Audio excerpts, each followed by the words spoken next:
Hey everybody, Eric Dorward here with the Spartan Rocketry Club, and I'm beginning another new build. This time, as you can see, we are going to be building another mid-power rocket. This is the Estes Optima Pro. This is a re-release of an older rocket from, I don't know, the earlier days of Estes making fairly large kits. So we'll just have to see how this goes. You can't see the whole thing, of course, because it's awfully large, but there we go. Oh, look at that. It's got foil decals, purple and silver, so should be pretty fun. I think I'm actually going to paint it using this scheme. There we go. So black on the bottom and white on the top, and we'll see how that goes. Anyway, so let's get started. The first thing that we need to do here, I'm going to go a little bit out of order. I have done a teeny tiny bit of work, and that is we have through the body construction, and I did need to extend the lines for where the cuts are, because there's, as you saw, there's a second set of fins that go up here. The other thing too is I put on a line approximately in the middle. That's going to be for the launch system. Now, I actually have drawn two on. There are 1/4-inch launch lugs that go with this, that come with the kit. I'm not sure if I'm going to put them on at all, or if I'm going to use some rail buttons here. This is, well, it's a smaller body diameter than a lot of mid-powers. Like I can get 3 of my fingers in here rather than my whole hand, so I know I can't put rail buttons too far into this. We'll see what I end up doing, but I did put lines on, so I might potentially end up putting both on this, just for good measure. All right. Anyway, so what I'm actually going to start with is I'm going to deal with the wood. So here's the wood. This kit is going to be using plywood rather than some of the other types of wood that we've used. Typically, model rockets use a lot of balsa, but this is a build that's going to be balsa and going to cut it. I've also used plastic fins on larger kits, and I've also used kits where the balsa, we end up making a reinforced, kind of like a plywood, out of multiple layers of balsa, but this time we're cutting out the middleman and we're just using plywood. So we'll get to the fins here shortly, but before I do that, we got some centering rings, we'll need them. So the way that this kit's going to go together is there are 3 body tubes. These 2 are going to go together and form the bottom section of the rocket, and it's going to break, the segment where it attaches is going to be two tubes together at the bottom, and then the nose cone, and then a top segment. So there's going to have to be this bulkhead that's going to go in between them.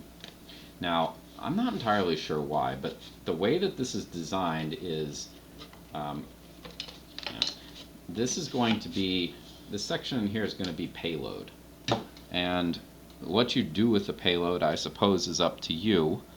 In fact, you don't even really need to make this a payload section. You could certainly just glue these together and say, good enough, moving on. But I'm going to follow the instructions. I'm going to have a payload bay for whatever reason, I guess the benefit to that is I don't have to cut any plastic out of this, because the nose cone is as intact as it ever really needs to be. All right, so in order to build the payload bay, we need a couple couplings. The couplings are going to hold the 2 lower parts together, so that's what one of them's for. I guess I might as well, I'm going to mark both of them off since I have it. They are 4 inches, so I'm going to mark off halfway on one of them, at least one of them, for this is the lower half coupler. And then the upper half, again, I'm going to mark off halfway through it. There we go. And that's good for now. Now, the coupler part is going to end up fitting inside here like this, and this is the anchor point. This is going to be where the shock cord attaches. So I need to fit these 2 parts together into, well, I need to glue these together, and then they're going to go inside this. There's also an eyelet, but I'm not going to worry about the eyelet for the time being because this stuff needs to dry before we start messing with that.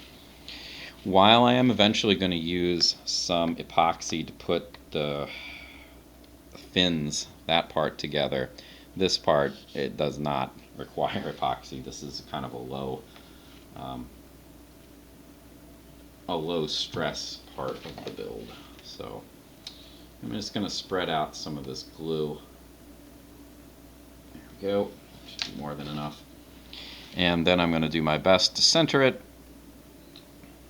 around the circle. So I'm just going to look down on it and make sure that I can see straight through. And of course, as soon as I pushed this down, some of the glue went right into the eyelet, so I can't see anything. To deal with that, I have a paper clip here I use for cleaning stuff out. Well, today what it's cleaning out is the eyelet. And it looks pretty good.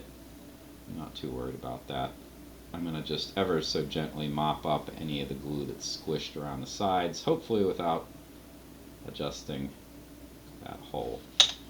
Alright, so this little circle here, all that is, that's just reinforcement for when we put the eye hook in there, but we don't need to do that at the time being.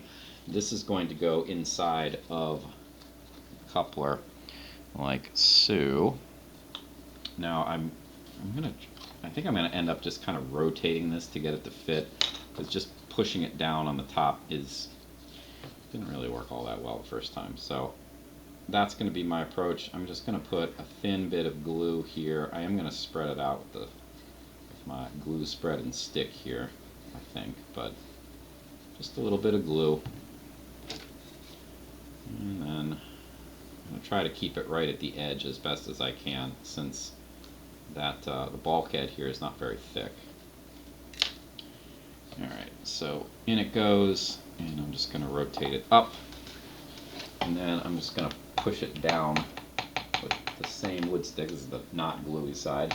I'm going to push it down the whole way to make sure that it is flush against the ground and everything is set up nicely.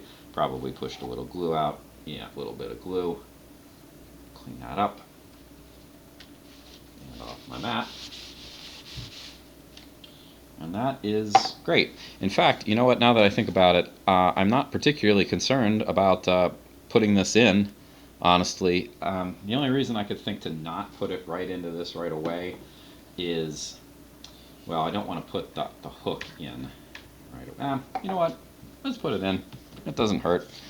Just making sure this is M.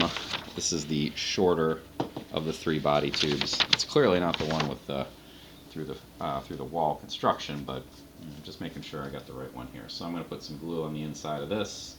This will be more glue because, well, there's more tube, and I'm going to spread this out more generously across a larger area. It's going to end up getting pushed around when I put the tube in there, but still spread it out. Alright, so this is going to go in, and it's going to go in until it gets to that halfway mark, like so, and then it's going to stop. And again, this needs to dry for a while, so I'm going to actually put this on its side somewhere else, because there is still a little bit of glue here, and I really don't need this to get glued to the ground. Alright, so that takes care of some of the wood. The other wood is the fins. And the fins, the instructions call for rounding them, which is, you know, that's pretty mild. At least I don't have to airfoil them. But they do need to be sanded, and they're going to get sanded. The instructions say to sand 2 out of 4 of the sides. Now, obviously, we're not going to sand the root. That's this side. Actually, it goes like this. So we're definitely not going to sand the root. They want the leading edges, but not the back edge to be sanded. You could certainly sand all 3 edges. That would not hurt. In fact, I might end up doing that. We'll do the little fins second, but the big fins, so make sure you're pointing it the right way. If you're only going to sand 2 out of 3 of them, they're going to go this way, so it's kind of this is the leading edge, this is the tail edge. sanding block, and I'm just going to go around that edge a whole bunch of times. Now, if you're used to sanding balsa, which I have to say I am, this is going to take quite a bit more effort to do anything appreciable with it because it's a lot harder than balsa. Balsa is about as soft as you can get. Not sure what the original wood source for this plywood was, what kind of tree it came from, but it's not balsa. So it's going to take a lot more to end up rounding this properly, which is fine, take your time, but it's definitely going to take a lot more. So I have the beginnings of a curve right at the edges. The middle is like completely untouched. I'm going to switch over to the other side.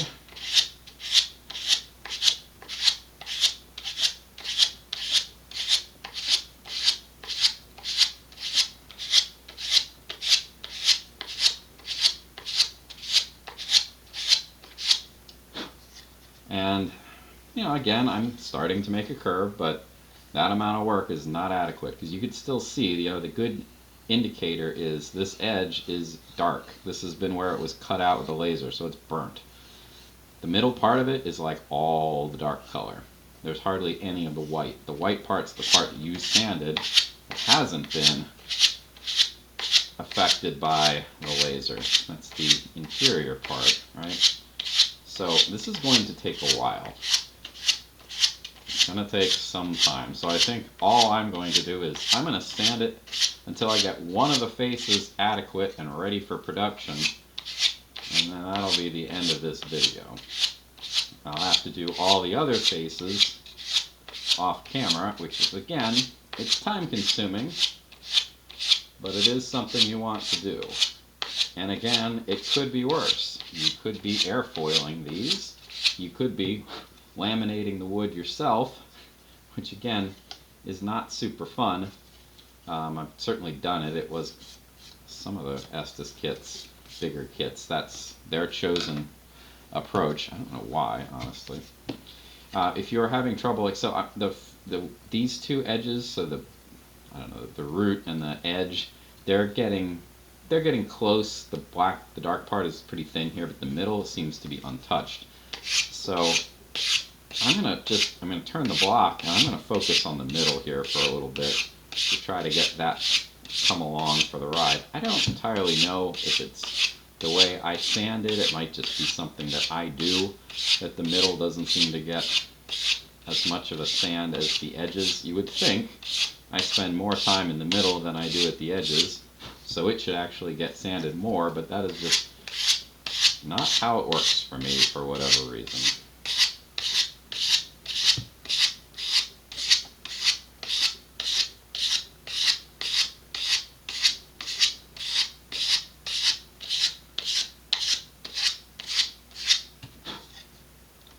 Well, making progress.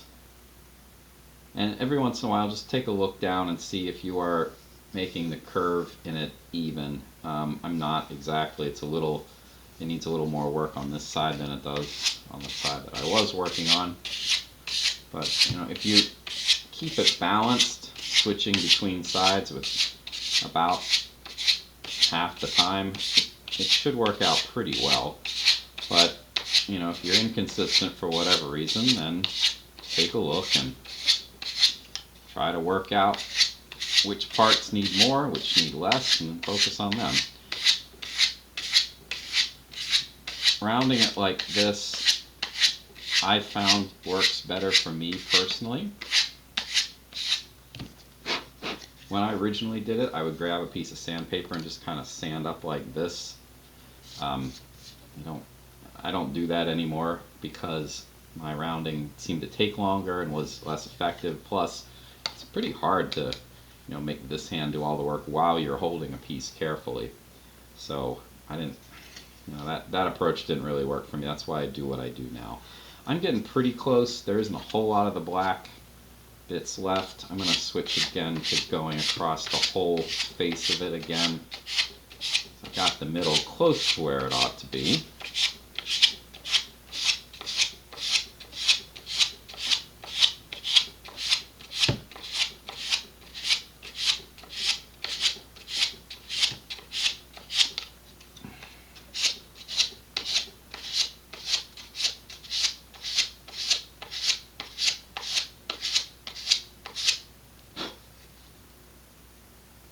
Getting there. The nice thing about, I will say about plywood here instead of balsa, aside from the fact that it's much sturdier and stronger and will survive more abuse, is it doesn't fray. So frequently when I do this with balsa, it makes like the fibers of the wood come apart, and then you have to kind of like shave it like that to get rid of those fibers. I mean, you could certainly do that this way if you really wanted to, like this, but I don't think that's really necessary here. Just about to the point where this one face should be finished. And if you're looking at the clock and how long this video ran, then you can anticipate how long it's going to take you to completely shape all these fins. It is somewhat time consuming, but it's also one of those things that you don't need your full attention on. So I've been known to shape the fins while I'm watching a baseball game or a football game or something, just kind of mindlessly sanding while watching something else happen. Seems to be a decent thing to do. Listen to an audiobook, watch a YouTube video, whatever. But yeah, this is not the world's most exciting thing you could possibly ever do, but it's probably worth it in the long run. Alright, let's look at that now. Alright, the sanded shape, there's a little bit here that needs to come off, I think. Alright. The rounded part looks pretty even, it looks symmetrical, and I don't see any obvious spots of the dark burned wood. There's just like a tiny line of it right in the middle, but I can live with that. Alright, so that's shaped. That's one. And then I have to do this. And then I have to do the other fins. And then I gotta sand these, the front and the back. And then if I'm feeling really overzealous, I'm gonna sand the tail edge. So this is gonna take a while. Worth doing, but still gonna take a while. Alright, so thanks for watching. Next video, it should all be done, and we can start building the motor mount. So thanks for watching. I'll see you in part 2.